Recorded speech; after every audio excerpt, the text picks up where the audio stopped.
Wabah demam berdarah dengue sudah menyebar di 21 kabupaten dan kota di Nusa Tenggara Timur. Dari 21 kabupaten tersebut, 3 kabupaten sudah mengumumkan status kejadian luar biasa karena adanya peningkatan kasus dan korban meninggal. Dan untuk membahasnya sudah bergabung di studio Dr. Siti Nadia Wiweko, Direktur Pencegahan dan Pengendalian Penyakit Tular Kementerian Kesehatan, dan Immanuel Melkiades Lakalena, Wakil Ketua Komisi 9 DPR RI. Selamat pagi Bang Melki dan selamat pagi Dr. Nadia. Selamat pagi. Kita ke Bang Melki terlebih dahulu. Ini berdua saya dengar baru pulang kunjungan ke Sika gitu ya. Bisa diceritakan kondisi terakhirnya Bang Melki mungkin? Baik, jadi kemarin kami bersama Pak Menteri Kesehatan dan jajarannya, Ibu Nadia dan teman-teman, kami melihat langsung bagaimana penanganan demam berdarah di Kabupaten Sika dan di Kota Kupang. Ini kami dengar dari Pak Menkes dan ini kami terima kasih buat Presiden Jokowi karena ini atensi dari Presiden melihat bahwa kita juga harus memberi perhatian terhadap kasus demam berdarah yang sudah kurang lebih se-Indonesia itu hampir 100 orang mungkin ya, bahkan lebih, dan khusus NTT sendiri itu sudah 32, berarti kalau tambah satu lagi berarti sudah 33 yang meninggal. Nah, kejadian kemarin ketika kami ke sana itu memang terlihat bahwa pasien demam berdarah itu sudah sampai pada angka yang mengkhawatirkan karena pasien-pasien demam berdarah ini sudah mengisi sampai pada selasar bangsal yang itu seharusnya tidak dipakai untuk pasien umum sebenarnya, tapi karena limpahan pasien demam berdarah yang muncul atau ada dari berbagai kecamatan se-Kabupaten Sika, sehingga akhirnya penanganan di Rumah Sakit Sika juga kami lihat memang sangat darurat. Dan kami berterima kasih karena kemarin Pak Menkes membawa kurang lebih hampir 20-30-an orang tenaga kesehatan, dokter, perawat bidan, dan berbagai tenaga kesehatan lain, termasuk juga memberikan bantuan cairan, alat fogging, dan sebagainya, sehingga itu sangat membantu Pemda Sika, teman-teman kesehatan Sika, dan sekaligus juga Pak Menkes memberikan motivasi penguatan terhadap semua tenaga kesehatan yang sudah berjuang keras di Sika, karena dokter saja 3 orang itu kena demam berdarah juga. Jadi dokter saja 3 orang tertular demam berdarah. Memang kemarin ini saya lihat sudah relatif lebih baik penanganannya. Saya tuh kurang lebih hampir 2 minggu lalu tuh pas ada acara di Sika itu jauh lebih parah. Satu tempat tidur bisa 2 orang. Satu tempat tidur bisa 2 orang. Kemudian juga di selasar-selasar rumah sakit itu juga ada bed-bed tambahan. Ini bentuk ketidaksiapan dari Pemda setempat atau ketidaksiapan infrastruktur medis? Kalau soal demam berdarah kan sebenarnya ini adalah dampak dari kita tidak bersih lingkungan sebenarnya. Jadi kalau kita lingkungannya bersih, kita mempersiapkan diri untuk pemberantasan sarang nyamuknya jalan, sebenarnya demam berdarah ini tidak akan terjadi. Nah, tapi memang karena mungkin kita lambat antisipasi, apalagi memang musim hujan di Indonesia dan di NTT juga ini kali ini agak tinggi nih. Tidak seperti biasa, memang saya menduga ini ada ketidaksiapan atau antisipasi yang baik dari antisipasi begitu ya Bang Melki. Tapi kalau ke Dr. Nadia, saya agak merekap nih dari tahun 2014 sampai 2019. 2014 itu 907 orang meninggal, 2015 1071 meninggal, 2016 1598 yang meninggal, 2017 493, 2018 344, 2019 917. Ancaman yang benar-benar nyata justru DBD bukan corona atau bagaimana kemudian masyarakat melihatnya nih, membaca data ini, Dokter Nadia? Iya, jadi memang kalau Mas Adi setiap tahun tuh memang kita selalu, apalagi kalau mau masuk musim hujan sudah mulai waspada terhadap peningkatan kasus demam berdarah. Tadi Pak Melki sudah sampaikan bahwa sangat tergantung pada lingkungan. Jadi demam berdarah ini memang ada nyamuknya, ada lingkungan, dan ada manusia. Nah, tiga-tiganya ini harus kita intervensi dengan baik sebelum masa penularan betul-betul terjadi.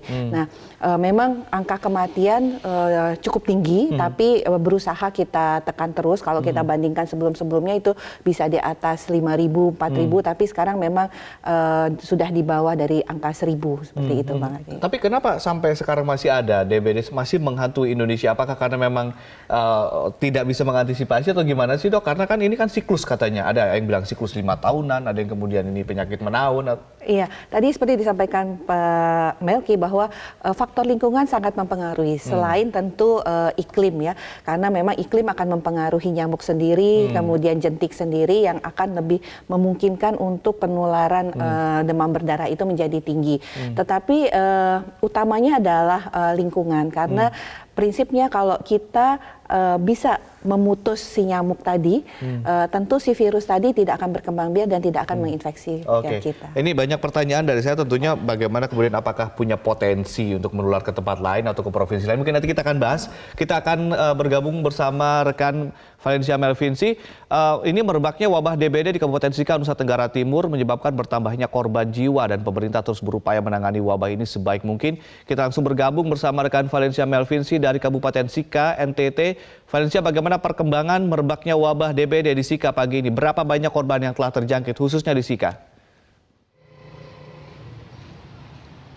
Ya, Ade, berdasarkan data yang saya himpun terakhir malam tadi sekitar pukul 20 waktu Indonesia Tengah, ada tambahan satu lagi warga yang meninggal akibat wabah DBD di Kabupaten Sika ini, dan yang meninggal ini merupakan anak-anak berusia 7 tahun. Dan memang secara keseluruhan yang menjadi korban meninggal dalam wabah DBD kali ini adalah mayoritas anak-anak dengan rentang usia 1 hingga 10 tahun.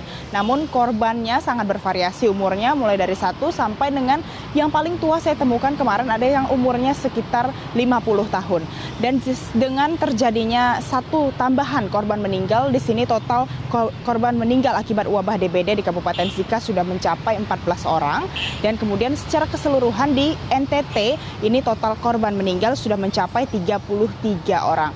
Sedangkan untuk korban yang masih harus dirawat ini jumlahnya tidak bisa dipastikan karena pada saat malam hari saya datang ke RSUD TC Healers, ini ada sangat banyak korban ataupun pasien yang berdatangan ke rumah sakit tersebut, khususnya ke unit gawat darurat, untuk melaporkan bahwa ada sejumlah indikasi dan juga keluhan yang mereka terima. Bahkan ada yang mengaku bahwa sudah demam sejak 5 hari yang lalu, bahkan tidak tahu kalau ternyata mereka terjangkit wabah DBD.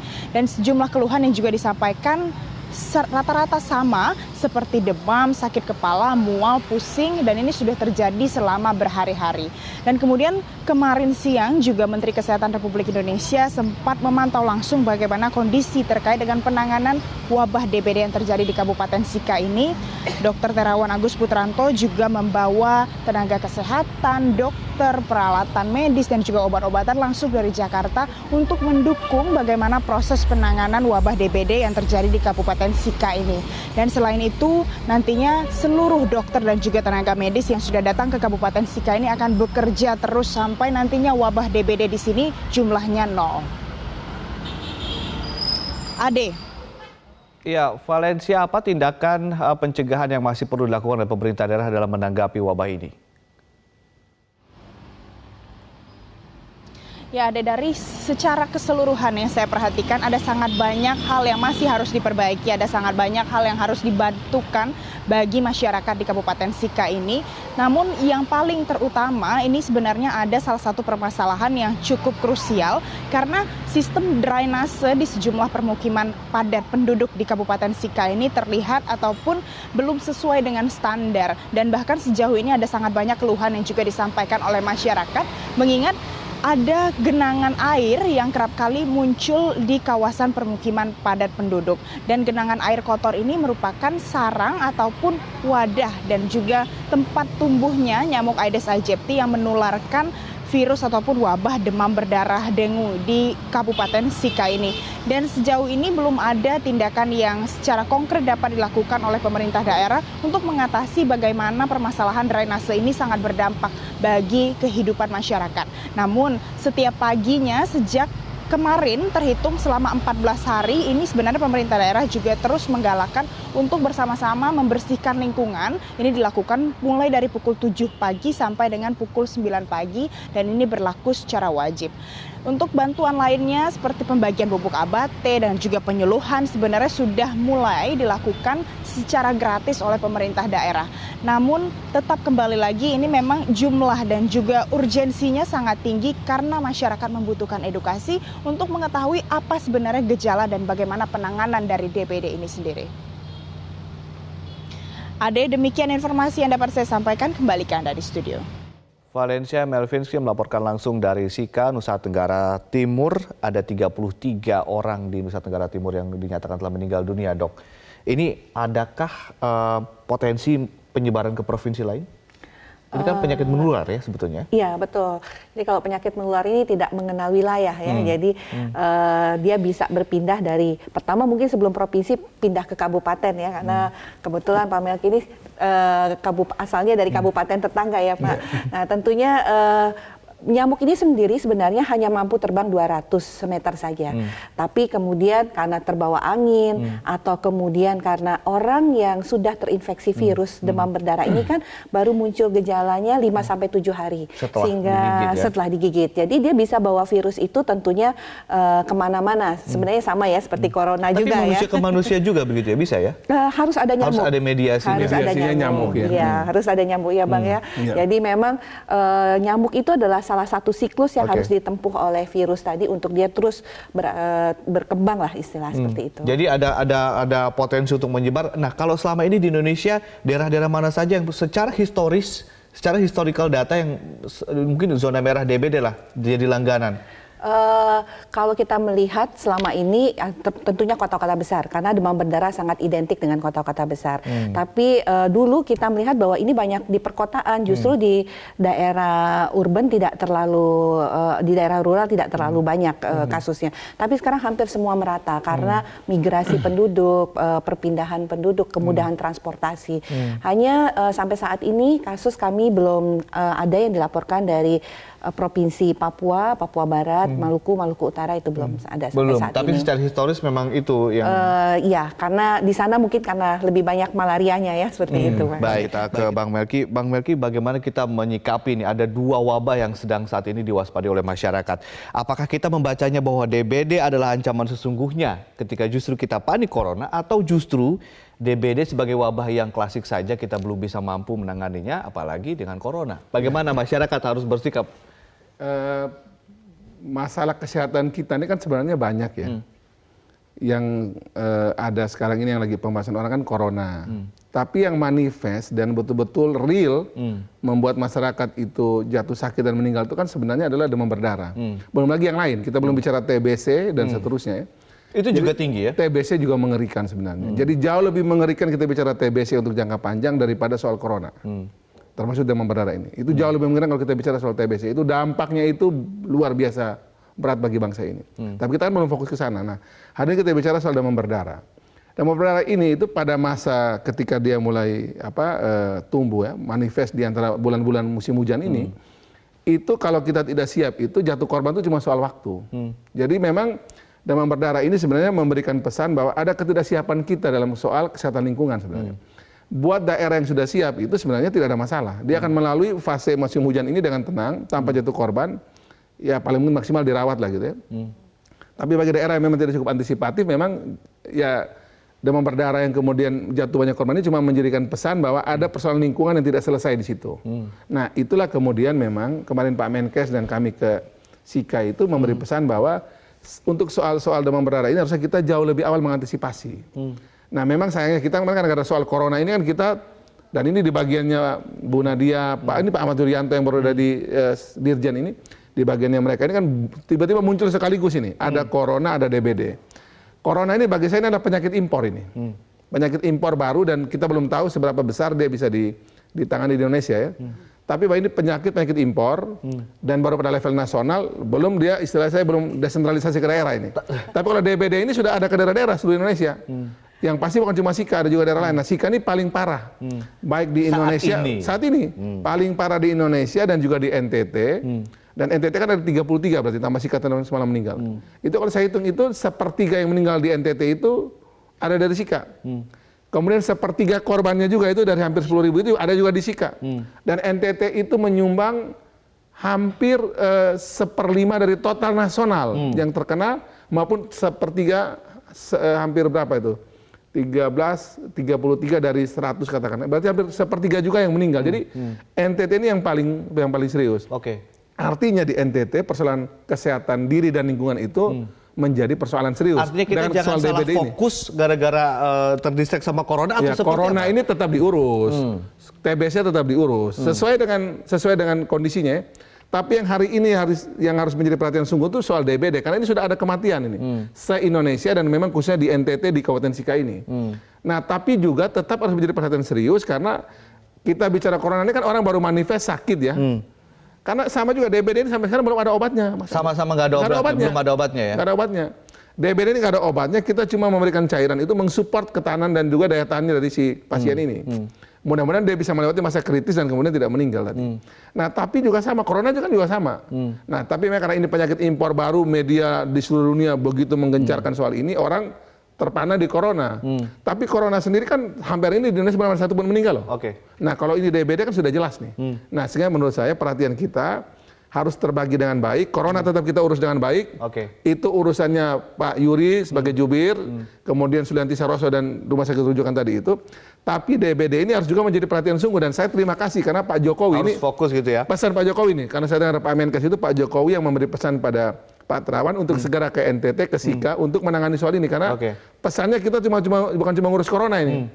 Depkes ini ngurus semua penyakit termasuk DBD, bukan cuma corona. Kita ke Dokter Nadia. Dokter Nadia sendiri apa tanggapannya terhadap respon tadi? Iya, betul. Jadi seperti Pak Melki sampaikan ya, Mas Ade ya, bahwa kita betul harus fokus pada penyakit corona juga. Tapi kita juga harus melihat bahwa masih ada penyakit-penyakit lain di kita ini yang memang harus mendapatkan perhatian. Artinya jangan sampai kemudian kita fokus corona, kemudian demam berdarah tadi Mas Ade sampaikan angkanya yang meninggal terus tinggi dan kebetulan tahun ini sebagian besar daripada yang meninggal ini adalah anak-anak.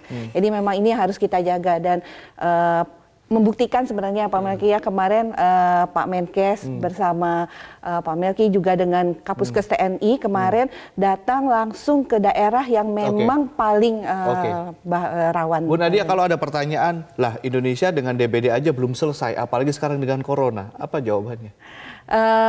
Sebenarnya meskipun penyakit ini bukan apple to apple ya, tapi kemudian orang kan bertanya tentang standar penanganan dan standar kesehatan Indonesia. Iya, kalau boleh nih sebenarnya mengutip Pak Melki pernah sampaikan kepada kami ya katanya gitu.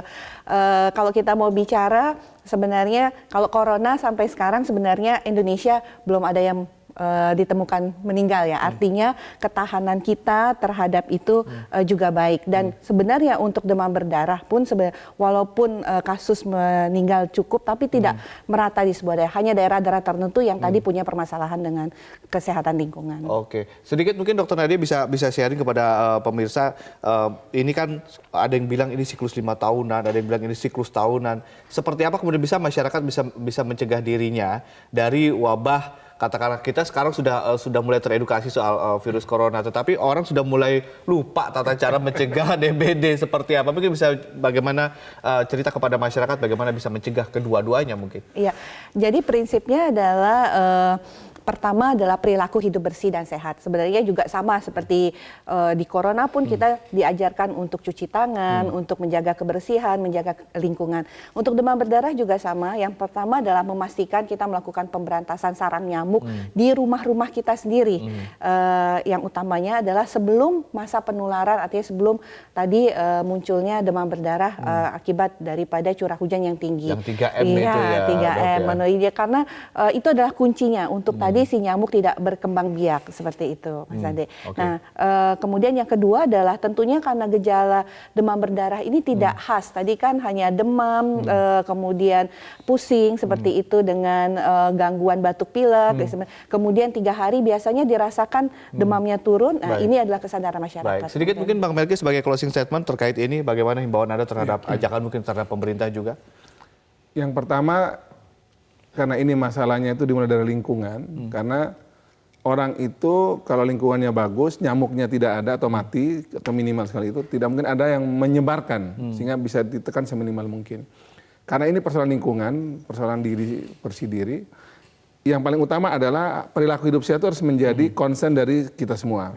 Dan yang kedua, terakhir yang saya kira penting adalah, kemarin juga Pak Terawan sebagai Menkes juga sudah sampaikan bahwa selain pemerintah daerah dan tenaga kesehatan itu semua pihak harus turun ke bawah untuk membersihkan lingkungan. Itu TNI Polri akan dilibatkan sehingga nanti urusan preventif dan promotif itu urusan dari seluruh pihak, itu pemerintah daerah, TNI Polri, sipil, seluruh bagian ya, tokoh agama, tokoh adat segala macam. Kemudian khusus untuk urusan kuratif, nah itu baru urusan Depkesnya. Nah, sehingga kita betul harus mengajak semua pihak untuk betul-betul berperang melawan ini, itu harus melibatkan semua pihak, semua sektor. Perang melawan DBD, perang melawan corona, dan perang terhadap TBC dan wabah-wabah penyakit lainnya di Indonesia. Terima kasih Bu Nadia dan juga Bang Melki, dan pemirsa tetaplah bersama kami. Metro Pagi Prime Time akan kembali dengan informasi lainnya.